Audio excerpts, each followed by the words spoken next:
Praise the lord. దేవుని నామానికి స్తోత్రాలు. ప్రభునందు ప్రియమైన దేవుని బిడ్డలారా, మీ అందరికీ వందనాలు తెలియజేస్తున్నాం. అందరూ బాగున్నారండి?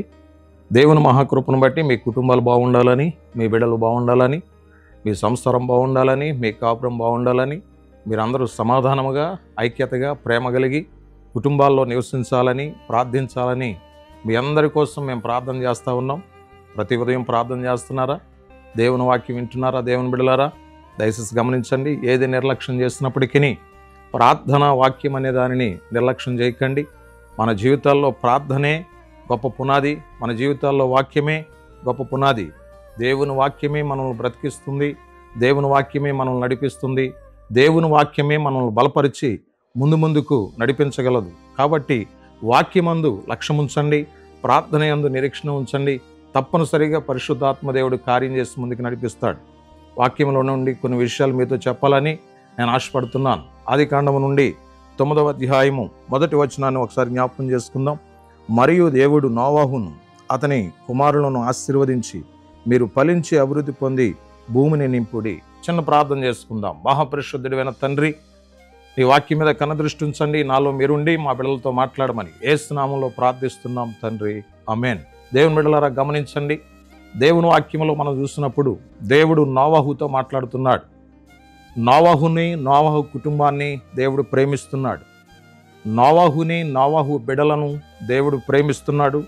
వారిని హెచ్చిస్తున్నాడు. వారిని ఆశీర్వదించాలని దేవుడు ఆశపడుతున్నాడు. దేవుని బిడ్డలారా, గమనించండి. నోవాహు అంటే దేవునికి చాలా ఇష్టం. కారణం ఏంటి తెలుసా?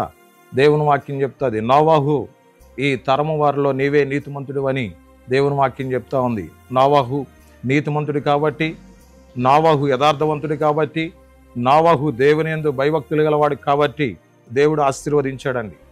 నోవాహును దేవుడు ఆశీర్వదించడమే కాకుండా నోవాహు పిల్లలను కూడా దేవుడు ఆశీర్వదించినట్లు దేవుని వాక్యం చెప్తుంది. దేవుడు చెప్తా ఉన్నాడు కదా, మీరు ఫలించి అభివృద్ధి పొందండి, భూమిని నింపుడు అని దేవుని వాక్యం చెప్తా ఉంది.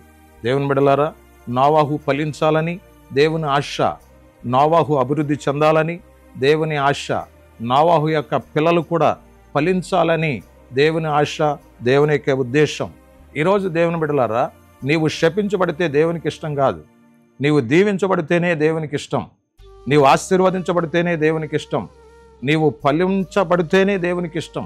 అంతేగాని దేవుని బిడ్డలారా, నీవు కృంగిపోతూ ఉంటే, నీవు నలిగిపోతూ ఉంటే, నీవు నిస్పృహ స్థితిలో ఉన్నప్పుడు దేవుడు నిన్ను విడిచిపెట్టేటువంటి దేవుడు ఎంత మాత్రం కూడా కాదు. నోవాహు కుటుంబాన్ని దేవుడు ప్రేమించాడు.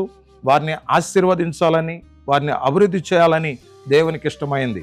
నీవెవరో అయినా కానీ ఈరోజు దేవుని మార్గంలోనికి రా, దేవుని మాట విను, దేవుడు చెప్పిన దాని ప్రకారంగా చేయి. నిన్ను, నీ కుటుంబాన్ని కూడా దేవుడు ఆశీర్వదిస్తాడు. దేవుడు ఫలింపజేస్తాడు, అభివృద్ధిలోనికి తీసుకుని వస్తాడు. వ్యవసాయంలో అభివృద్ధి చెందాలని ఆశపడుతున్నావా? వ్యాపారంలో ఆశీర్వదించాలని ఆశపడుతున్నావా? ఉద్యోగంలో ఆశీర్వదించాలని ఆశపడుతున్నావా? నీ వ్యక్తిగత జీవితంలో ఒక ఉన్నతమైనటువంటి స్థానాన్ని అనుభవించాలని ఆశపడుతున్నావా? అయితే దేవుని యొద్దకు రా.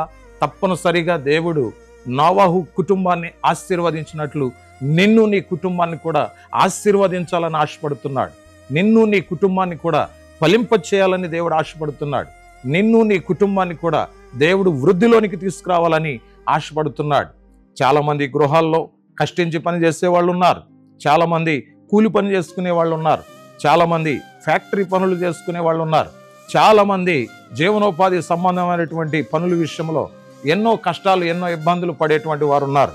దేవుని బిడ్డలారా, గమనించండి.